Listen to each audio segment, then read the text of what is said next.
السلام علیکم۔ آج کا ہمارا لیکچر سیکنڈ ایئر کے ساتھ نظام عضلات پر ہے۔ جیسا کہ پریویس لیکچر میں ہم نے نظام انہضام کے بارے میں پڑھا تھا، اب ہم نظام عضلات کے بارے میں پڑھیں گے۔ یہ کیا ہوتا ہے، اس کی بناوٹ کیسی ہے، اس کی اقسام کتنی ہیں اور اس کا کام کیا ہے، ٹھیک ہے۔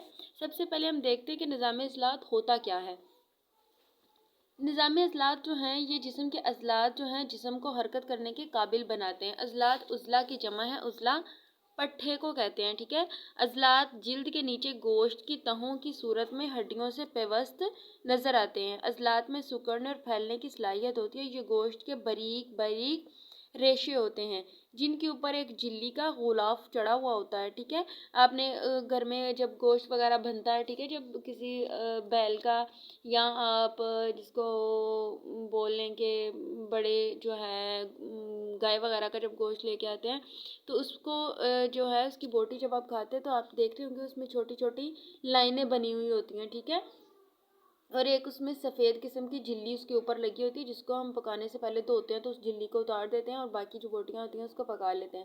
تو جو اس کے اندر باریک باریک لائننگ بنی ہوئی ہوتی ہے وہ اس کے عضلات ہوتے ہیں، ٹھیک ہے۔ بعض چھوٹے ہوتے ہیں اور نازک ہوتے ہیں، بعض جو ہیں وہ بڑے ہوتے ہیں۔ جو چھوٹے اور نازک ہوتے ہیں اس میں ہڈیوں اور ٹانگوں کے عضلات مضبوط اور بڑے ہوتے ہیں، جبکہ آنکھ کے عضلات چھوٹے اور نازک ہوتے ہیں۔ عضلات جسم کو خوبصورت اور مضبوط بناتے ہیں، ٹھیک ہے۔ انسان کو یا مطلب کسی بھی جاندار کو یہ ایک خوبصورت شکل دیتے ہیں، ٹھیک ہے۔ ہڈیاں اگر ہمارا اکیلا ہڈیوں کا ڈھانچہ ہو تو انسانی ساخت جو ہے وہ بالکل بدنما سے لگے۔ اس کے بعد آ جاتا ہے عضلات کی بناوٹ کیسی ہے۔ جسم کے پٹھے جو ہیں بے شمار عضلاتی ریشوں سے مل کر بنتے ہیں۔ یہ ریشے بہت باریک ہوتے ہیں جن کو خوردبین کے بغیر نہیں دیکھا جا سکتا۔ بہت سے عضلاتی ریشے مل کر گچھے یا بنڈلز کی شکل میں نظر آتے ہیں۔ اس کے اوپر جھلی کا غلاف ہوتا ہے۔ عضلات خون کی شریانوں سے خوراک حاصل کرتے ہیں۔ شریانوں کی باریک نالیاں تمام عضلات میں پھیلی ہوتی ہیں جن کا تقریباً 1/4 حصہ ان عضلات میں موجود ہوتا ہے۔ ہر عضلاتی ریشے کے ساتھ ایک اعصابی ریشہ بھی موجود ہوتا ہے۔ اعصابی ریشہ جس کا کنیکشن جو ہے آپ کے دماغ کے ساتھ ہوتا ہے۔ اب دیکھتے ہیں عضلات کی اقسام کتنی ہیں۔ عضلات کی جو ہیں ایک ارادی عضلات ہوتے ہیں، پھر دوسرا جو ہے وہ غیر ارادی عضلات ہوتے ہیں۔ اب جو ارادی عضلات ہیں اس میں دیکھتے ہیں ایسے عضلات یا جسم کا حصہ جس میں آپ اپنی مرضی سے حرکت کر سکتے ہیں۔ ارادی آپ کے ارادے سے نکلا ہے، یعنی آپ کی مرضی شامل ہو۔ جیسے اب آپ نے بیٹھے ہوئے ہیں، آپ کو پیاس لگی، آپ نے پانی پینا ہے تو آپ اس میں ارادہ کرتے ہیں اٹھنے کا، ٹھیک ہے۔ آپ اپنی باڈی کو حرکت دیتے ہیں اور پانی پیتے ہیں۔ ان عضلات کی تمام حرکات دماغ اور حرام مغز کے زیر اثر ہوتی ہے، ٹھیک ہے۔ دماغ میں آپ اس چیز کے بارے میں سوچتے ہیں اور پھر وہ حرکت کرتے ہیں۔ یہ ریشے نیلے اور سیاہ دھاریوں پر مشتمل ہوتے ہیں، اس لیے ان کو دھاری دار عضلات بھی کہتے ہیں۔ ارادی عضلات کی آگے سے 2 مزید اقسام ہیں، ایک استخوانی عضلات ہیں اور ایک جلدی عضلات ہیں۔ استخوانی عضلات جو ہیں یہ انسانی جسم کے اندر ہڈیوں سے منسلک ہوتے ہیں، ٹھیک ہے۔ یہ ہڈیوں کے ساتھ جڑے ہوئے ہوتے ہیں، اس وجہ سے ان کو استخوانی عضلات کہتے ہیں۔ یہ بڑے مضبوط ہوتے ہیں، درمیان سے موٹے اور کنارے سے پتلے ہوتے ہیں۔ ان کے سرے سفید، مضبوط اور غیر لچکدار نسوں میں تبدیل ہوتے ہیں۔ ان کی وجہ سے عضلات ہڈیوں سے منسلک ہوئے ہوتے ہیں جن کو ٹینڈنز بھی بولتے ہیں۔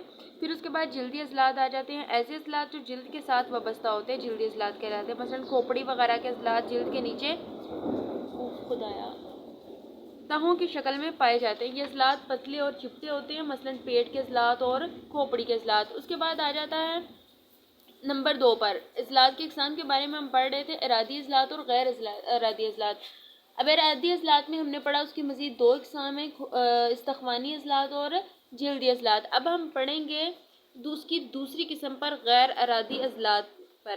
یہ وہ عضلات ہوتے ہیں جو ہماری مرضی کے تابع نہیں ہوتے، یعنی اس میں ہماری مرضی شامل نہیں ہوتی۔ ان عضلات کی حرکات اعصاب کے کنٹرول میں نہیں ہوتی۔ خوردبین کے ذریعے مشاہدہ کیا گیا ہے کہ ان عضلات میں کوئی داری نہیں ہے، اس لیے ان عضلات کو غیر داری دار عضلات بھی کہتے ہیں۔ معدہ اور آنتوں کے عضلات، خون اور سانس کی نالیاں، مثانہ اور آنکھ کی پتلی۔ آنکھ جو ہے اپنی مرضی سے پلک جھپکتی ہے۔ جب آپ خود بخود ضرورت محسوس ہونے لگ جاتی ہے کہ آپ ایک دفعہ میں آنکھیں کھول کے تھک گئے ہیں تو آنکھ جو ہے خود ہی جھپکی جاتی ہے، پھر آپ کا جو خون ہے وہ آپ کی باڈی کے اندر خود بخود گردش کرتا رہتا ہے۔ آگے آ جاتے ہیں قلبی عضلات۔ یہ عضلات عجیب خاصیت مالک ہوتے ہیں۔ ساخت میں یہ دھاری دار عضلات یعنی ارادی عضلات سے ملتے ہیں، مگر کام کی نوعیت کے لحاظ سے یہ غیر ارادی عضلات ہیں۔ یہ عضلات مرکزی نظام اعصاب کے ماتحت نہیں ہیں، بلکہ ان میں یہ خاصیت ہوتی ہے کہ یہ عصبی تحریک کے بغیر بھی متواتر سکڑتے اور پھیلتے رہتے ہیں۔ قلبی عضلات طاقتور اور مضبوط ہوتے ہیں کیونکہ انہیں مسلسل کام کرنا ہوتا ہے۔ دل انہیں عضلات سے مل کر بنا ہوتا ہے۔ اس کے بعد آ جاتے ہیں عضلات کے فوائد کیا ہیں، تو اس میں بہت سارے فوائد آپ لکھ سکتے ہیں۔ عضلات کے سکڑنے اور پھیلنے سے دوران خون کا عمل درست رہتا ہے۔ عضلات جسم کو خوبصورت اور سڈول بناتے ہیں، یعنی اس کو خوبصورت شیپ دیتے ہیں، خطرات سے بچاتے ہیں۔ عضلات کی وجہ سے بالوں میں حرکت پیدا ہوتی ہے، ٹھیک ہے۔ عضلات قامت کو درست اور خوبصورت بناتے ہیں۔ اس کے بعد آ جاتا ہے عضلات کی اچھی کارکردگی کی وجہ سے انسان چست نظر آتا ہے۔ عضلات کھیلوں اور ورزش کے عمل کو آسان بناتے ہیں۔ مضبوط اور طاقتور عضلات کی وجہ سے جسمانی کارکردگی میں اضافہ ہوتا ہے۔ اللہ حافظ۔